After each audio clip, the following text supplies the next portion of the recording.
flavor to it, and you got to learn how to play against everyone. So while we do have a relatively small roster of 18 characters, there's still so much uniqueness within that.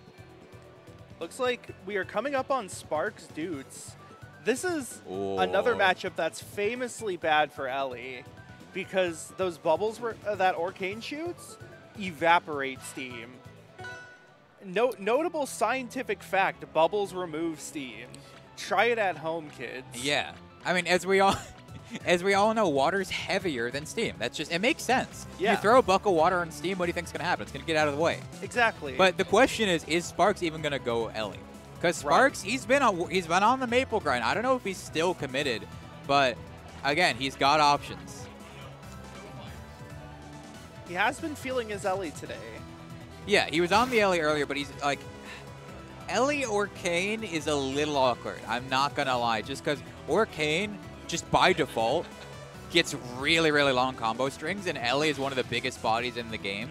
Right. So if you let Orcane touch you, you're taking 50, you're taking 60, and then, you know, puddle up strong, or, you know, an up air at the top, you're just gone. That's the thing about Ellie is Ellie usually is comfortable going near the top of the screen, but Orcane as a character, that up air is dangerous. And if you are, you know, if you're just hovering like, oh, you know, I'll get away from you up here, and you get red, you're gone.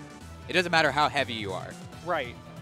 Other things to look out for are when Sparx has to commit to an offstage combo, Doots has the option to teleport back to the puddle.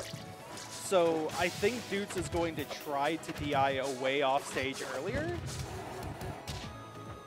Such as that. Yeah. I mean, this is where the matchup can work for LA. You get Orcane off stage, you're able to cover so much with your missiles, with, you know, forward tilt, with steam. You can put a mine on top of Orcane's puddle, and just, you know, that's a projectile that you're able to blow up with your own missiles. So, like, you have options of how you deal with Orcane off stage, but if you let Orcane slip back on, that's not a good sign. Right. Doots hits one of those strong tail smacks.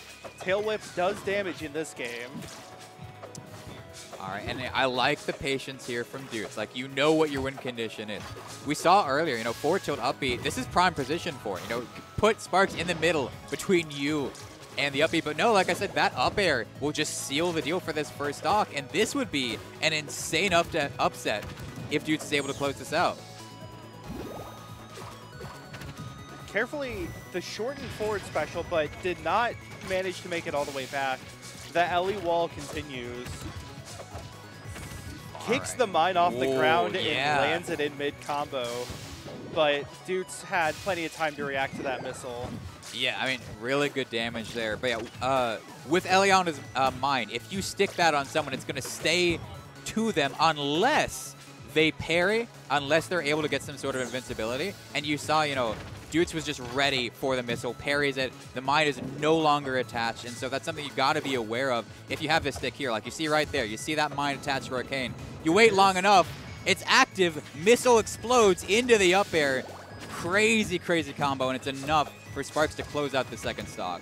Catching Doots with a lot of these down tilts. That has a much higher hitbox than you would think just looking at Ellie's down tilt. It's a big shoe.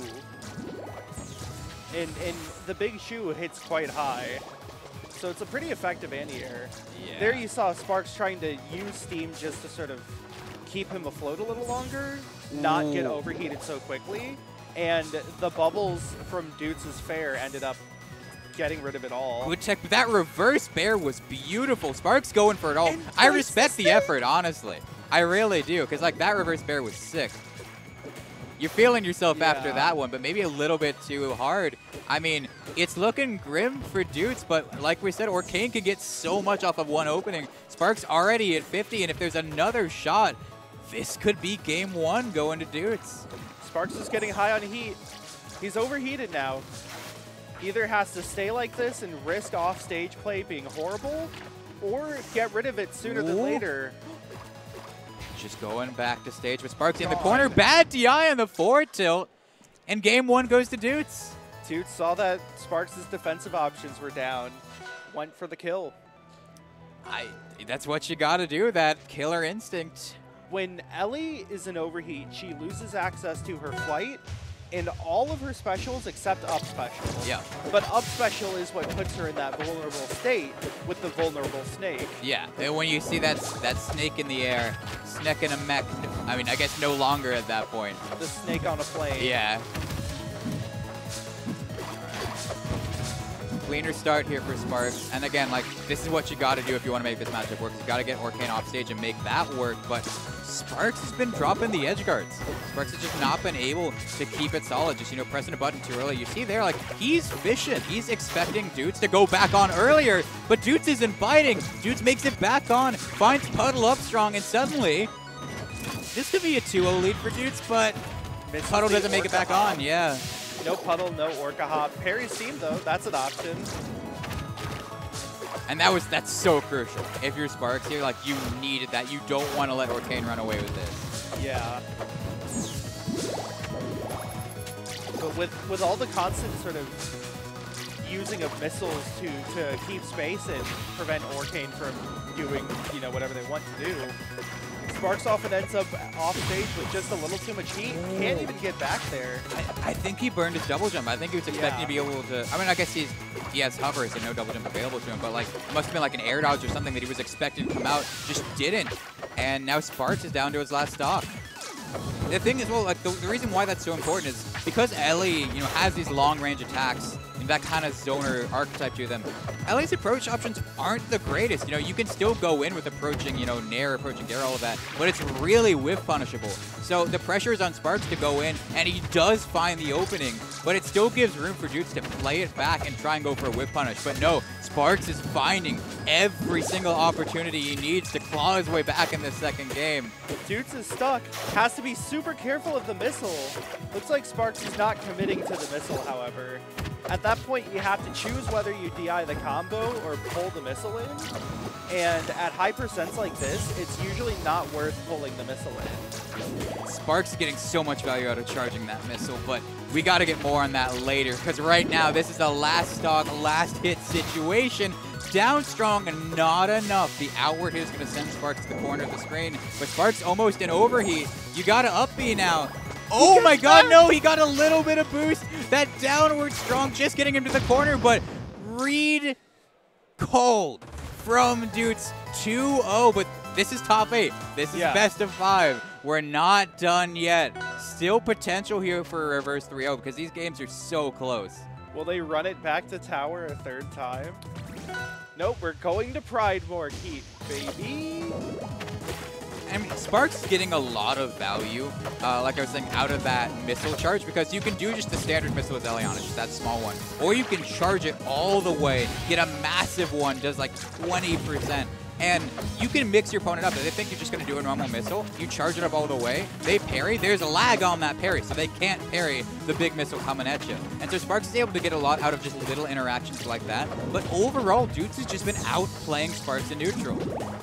You can also just hold the missile and then not charge it all the way, if you so wish to. But down tilt up strong with Puddle boosted, I believe. Able to take Ellie off the top. This stage has a pretty short top blast zone. Yeah, just go for the tried and true. Up air, up air. That move was nerfed. Sparx still making it work. It wasn't nerfed as hard as most people think. All the Ellie mains know it's still a real move, especially if you fail to DI it correctly the first time. All right. Oh, Sparx finally makes it back on. This lead is minuscule right now. And are you able to wait at the ledge? This time, yes, but Sparx goes for a missile instead. Doesn't wait for the option that Doots does when, you know, they get back on stage. And so we're back to neutral. I think what happened was Sparx was reading parrying the forward special. Yeah. And Doots got stopped by Steve. And so Sparx wasn't ready to missile the mine that he had set up before. Ellie has what in some games they call ledge trapping, where she has these really strong edge guard setups where you kind of can't get back safely. And Sparx has been trying to implement those here. Oh. Yeah, so Doots wanted to go for that up B cancel, go to the ledge, and then go to the wall and then up B after you wall jump. Because in this game, once you do an up B, you can wall jump and then you're no longer just in free fall. So you can do up B, wall jump, up B. And that's what Doots is going for, but not able to make it to the wall. Doots was expecting Sparx to just be able to kill them if, you know, he went to the puddle right there. Reach for the tech, but didn't quite reach. Doots has an opening now. Yeah, it's not looking good. And you got to be careful for that up air. Again, Doots has gotten so many of them this set, and Sparx is at that percent where an up air read will close it out. You see Doots is already going for it. Up air, up strong. So much will just end Sparx's winner's run right here. The parry should be enough, but no, that down strong isn't going to close it out. It's so close here. Sparx was out of overheat just in time to cover his approach back to the stage. Back air not going to do it, but can you make it back to stage in the first place? Overheat, that's such a bad spot. Down strong, not enough! That DI is insane from Sparx. Going to be able to get the wall jump. And so now the hover's back. He can delay this a bit more. He's got to find a way back on though, but he hasn't touched. Finally able to up B out. But, you know, one down strong from Doots will do it. You gotta be so careful. Oh my god, Doots going all the way off stage. Sparx in overheat once again, but the down strong finally connects, and the 3-0 from Doots to close it out. Doots taking down another high seed here. Going into progressing through winners, Sparx knocked down to losers. Oh my god, my voice. Yes. We're not even in. This is winner semis. This is winner semis.